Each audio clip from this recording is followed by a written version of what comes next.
সবার দেখছি কত আবদার আবেদন আপনার কাছে, আমার নেই। কেবল আপনার কাছে শুধু আমারই কিছু চাওয়ার পাওয়ার ছিল না দেখছি। বেশ তো, যা চেয়েছি তা দেবেন না বলে পালালেন কত রঙ্গ কৌশল করে। একটা পাপ বিরতির জীবন, একটি বন্দিত্বের প্রায়শ্চিত্ত। অসম্ভব আবদার রেখে সবার থেকে আলাদা হলাম। সবার মতো আবদার প্রকাশ করে কাঁদতে পারছি না। আমার আপনার ছিলই বা কি জয়ামির? একটি অসম্পর্ক, একটি বিরোধ, তথাকথিত বৈধ একটি পরিচয়। তার ভিত্তিতে কেই বা চাইবার থাকতে আছে আপনার কাছে, বলুন তো? এক জীবনে কারো মেয়ে, বোন ও কিছু বন্দির কাণ্ডারি হতে গিয়ে স্ত্রী ও মা হওয়া হলো না। আপনি কে? আমার কে আপনি?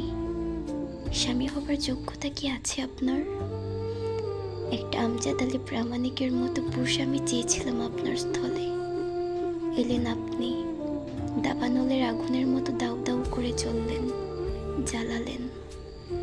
আজ যখন নিবেছে আপনার শিখা, চারপাশে তাকালে দেখছি কেবল বনজাত ছাই, তছনছ ছোঁয়া বিধ্বস্ত প্রকৃতি। কোথাও এক ফোঁটা জীবন নেই, কেবল দহনের ধোঁয়া। কেন এসেছিলেন আমার জীবনে?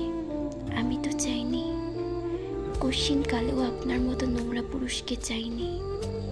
অন্তরা কখনো আপনাদেরকে চায় না, তবু এলেন, পড়ালেন, চলে গেলেন।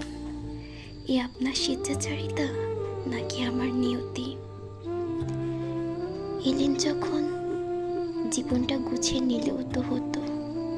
আমার তো বাপ নেই। দিন কবুল পড়ার পর আপনার কি কর্তব্য ছিল না আমার এক জীবন কাঁধে বয়ে দেবার? অথচ আপনি আমার রূহ অবধি পুড়ে ছাই করেছেন দিনের পর দিন। কারণ কবুলের মর্যাদা আপনি বোঝেন না, পাপিষ্ঠ। এত অসহায় হয়ে এক নারী জীবন কি করে পাড়ি দেব, একটাবার জিজ্ঞেস করেছেন? জিজ্ঞেস করেছেন বাভারি অন্তু কত অসহায় হয়ে পড়েছিল?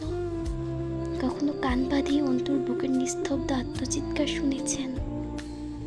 আপনি শুধু আরমিনকে দেখেছেন। বিয়ের পর তথাকথিত স্বামী হিসেবে কথা ছিল আপনাকে অবলম্বন করে দাঁড়ানোর, কিন্তু আপনি স্বামী হলেন না। আপনি হলেন জয়ামির। এত পাপ, এত নিষ্ঠুরতা কোনোদিন শুধালেন না। এসব দেখে ব্যথা পাও, কোনোদিন জানতে চাইলেন না আমার কাঠিন্যের নিচে নারীত্বের স্তর কতটুকু পুরো। কারণ আপনি নাকি আমার কান্না দেখেননি, তাতে বড় আফসোস আপনার। তাহাজ্জুদে বসে মালিকের কাছে কেঁদে মাতাল হয়ে আপনার ঘরে ফেরার সময় হবার আগেই কঠিন হয়ে বসে থেকেছি। আপনিও সমস্ত সীমা পেরিয়ে পাপ করে গেলেন। সেই সুবাদে ভেতরের নারী অন্তুকে হারিয়ে আমি কেবল হলাম একজন হবু আইনজীবী। তাই আপনিও কেবল আমজাদ আলী প্রামাণিকের প্রতিবাদী অন্তুকে দেখলেন, উকিল হবার স্বপ্ন দেখা ন্যায় বিচার প্রবণ আরমিনকে দেখলেন। জয়ামির, আপনি আমায় দেখেছেন কোনোদিন? যে মেয়েটা একটু একটু করে নারী জীবনের সমস্ত শখ আহ্লাদের গলা কেটে কিছু প্রাণ বাঁচাতে আপনাদের সাথে লড়াই করে গেছে। শেষে না সেই প্রাণগুলো বেঁচেছে, না সে নিজে। আমার বয়স কত? 24? বড় হয়ে গেছি আমি, বলুন না। আপনি এমন এক বৈধ পুরুষ আমার, যে হয় যাবে কারাবাসে, নয় নরকবাসে।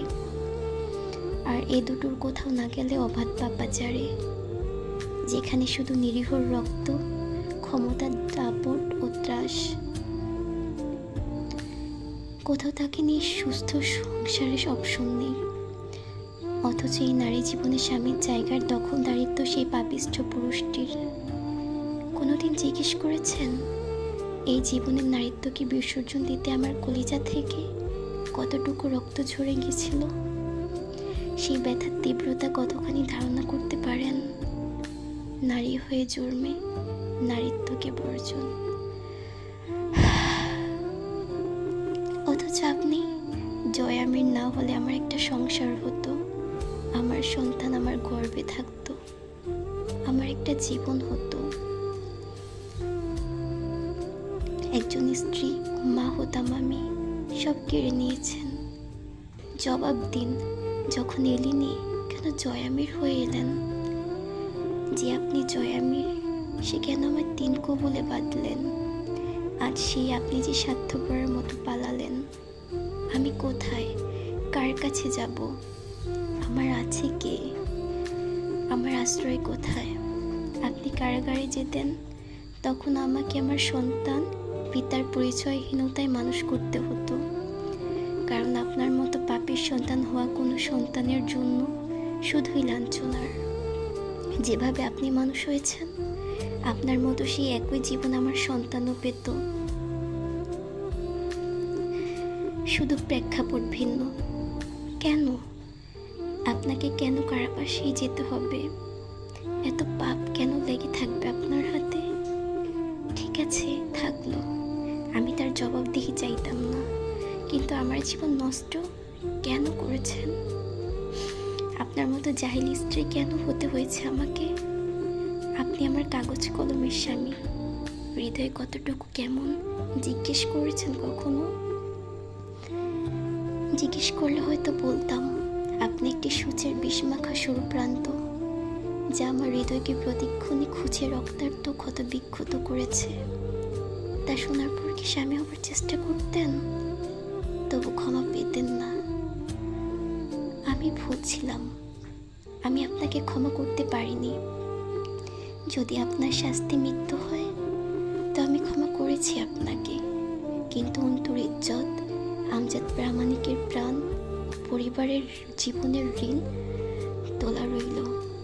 এত হিসেব গরমিল রেখে বর্বর শুয়ে থাকা পাপী পুরুষ, আপনি আমার স্বামী নন, আপনি আমার আসামি।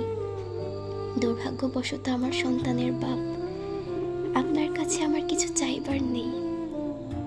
এই বিরোধ মিটল না, আপনি শর্ত ছেড়ে পালালেন। কিন্তু যে আর্মিনে আপনার কাছে কিচ্ছু চাইবার নেই, সেই আর্মিন আজ মিটে গেল। আজ থেকে সে কেবল একজন পাপিষ্ঠ পাপের প্রায়শ্চিত্ত অকালে প্রাণ দেওয়া সন্তানের মা, মেহেজাবিন আমির।